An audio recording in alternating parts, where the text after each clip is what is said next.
ఈనాటి కాంగ్రెస్ పార్టీ కార్యకర్తల సమావేశానికి అదేవిధంగా మున్సిపల్ ఎన్నికల సన్నాహక సమావేశానికి ముఖ్య అతిథిగా విచ్చేసినటువంటి గౌరవనీయులు రాష్ట్ర ముఖ్యమంత్రి వర్యులు రేవంత్ రెడ్డి గారికి, సభాధ్యక్షులు పాలేరు శాసనసభ్యులు శ్రీనివాసరెడ్డి గారికి, సహచర మంత్రివర్యులు ఆర్థిక మంత్రి బట్టి గారికి, నీటిపారుదల శాఖ మంత్రులు ఉత్తమ్ గారికి, ఇన్ఛార్జి మంత్రివర్యులు శ్రీహరి గారికి, ప్రియమైన పార్లమెంటు సభ్యులు, శాసనసభ్యులు, కార్పొరేషన్ చైర్మన్లు, ముఖ్య నాయకులు, పత్రికా విలేకరులు, పెద్దలందరికీ హృదయపూర్వక నమస్కారం. సంతోషం. ఏర్పడ్డటువంటి తెలంగాణలో అసాధ్యం అనుకున్నటువంటిది కాంగ్రెస్ పార్టీ తెలంగాణ ఇచ్చినటువంటి సోనియా గాంధీ గారి యొక్క కలలు నెరవేర్చడానికి, ఆమె అనుకున్నటువంటి తెలంగాణని సృష్టించడానికి, తెలంగాణ ప్రజల కోరికలని, ఆశలని, ఆశయాల్ని తీర్చడానికి ఏదైతే కాంగ్రెస్ పార్టీని అధికారంలోకి తీసుకురావాలి అని కాంగ్రెస్ పార్టీ కార్యకర్తలు, నాయకులు కోరుకున్నటువంటి అసాధ్యమైనటువంటి కోరికని సుసాధ్యం చేసి ఆనాటి పిసిసి అధ్యక్షుడిగా, నేటి రాష్ట్ర ముఖ్యమంత్రిగా ఈనాడు మన జిల్లాకి ఇచ్చేసినటువంటి రేవంత్ రెడ్డి గారికి ఉభయ జిల్లాల కాంగ్రెస్ పార్టీ ప్రజల తరఫున స్వాగతం, సుస్వాగతం.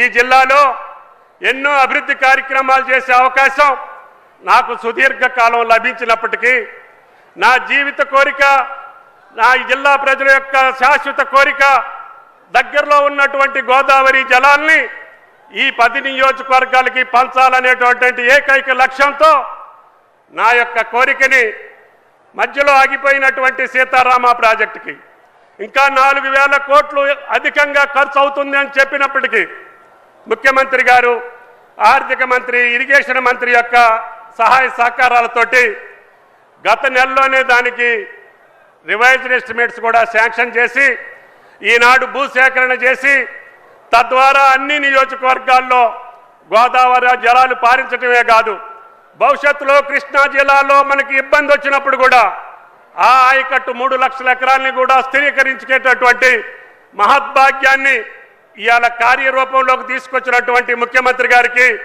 ఉభయ జిల్లాల రైతాంగం పక్షాన ధన్యవాదాలు తెలియజేస్తున్నాం. ఏటా 1,00,000-1,50,000 ఎకరాలతోటి ఈ 3 సంవత్సరాల్లోనే సుమారు 5-6 లక్షల ఎకరాలకి నీళ్లు ఇచ్చేటటువంటి మహద్భాగ్యం రేవంత్ రెడ్డి గారి అధ్యక్షతన ముఖ్యమంత్రి సారథ్యంలో తప్పకుండా పూర్తి చేస్తామని చెప్పి ఈ సభా సందర్భంగా విజ్ఞప్తి చేస్తున్నా.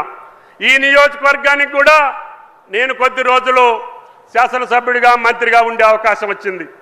కరువుకి నిలయమైనటువంటి ఈ నియోజకవర్గం, మంచినీళ్ళకి అల్లల్లాడేటటువంటి నియోజకవర్గం, తాగునీటికి, సాగునీటికి కష్టపడేటటువంటి నియోజకవర్గం, సస్యశ్యామలం చేసేటటువంటి అవకాశం ఆ భగవంతుడు శ్రీరామచంద్రుడు నాకు కల్పించాడు. అందుకని ఈరోజు పాలేరు నియోజకవర్గం పచ్చని పంటలతోటి, పచ్చని రాసులతో తొలతూగుతుందంటే అది నా జీవిత లక్ష్యాన్ని నెరవేర్చినటువంటి కోరిక. సాగరం మీద ఎత్తిపోతల పథకాలతోటి పాటు, పాలేరులో భక్త రామదాస్ తోటి పాటు ఈనాడు పాలేరు పామాయిల్కి కూడా ఒక హబ్బుగా అత్యంత ఖరీదైనటువంటి నియోజకవర్గం. ఒకప్పుడు పాలేరు అంటే పిల్లని ఉన్నటువంటి నియోజకవర్గం, ఇప్పుడు మీ పిల్లని చేసుకుంటామని వచ్చేటటువంటి నియోజకవర్గం, మీ భూముల్లో పంటలు పండి పసిడి రాసులు నింపేటటువంటి నియోజకవర్గం పాలేరు. అన్ని గిరిజన తండాలకి రహదారులు వేసేటటువంటి అవకాశం వచ్చింది. 4 మండలాలకి జాతీయ రహదారులు తీసుకొచ్చే అవకాశం వచ్చింది. అన్ని నియోజకవర్గాలకి అన్ని సౌకర్యాలు కల్పించేటటువంటి మహద్భాగ్యం నా జీవితంలో, నా రాజకీయ చరిత్రలో నాకు కలిగింది.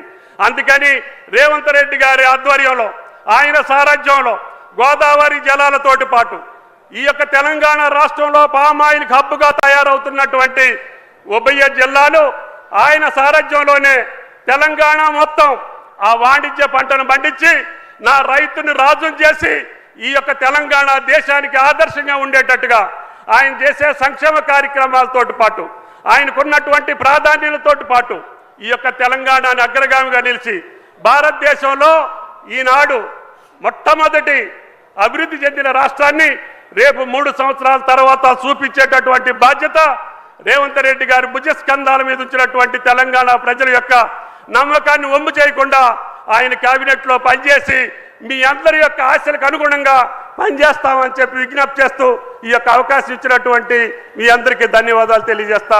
Thank you. నమస్కారం. సంతోషం తుమ్మల గారు. అదే రకంగా సీనియర్ మంత్రివర్యులు నీటిపారుదల శాఖ మంత్రివర్యులు పెద్దన్న ఉత్తమ్ కుమార్ రెడ్డి గారిని మాట్లాడవలసిందిగా కోరుతున్నాను.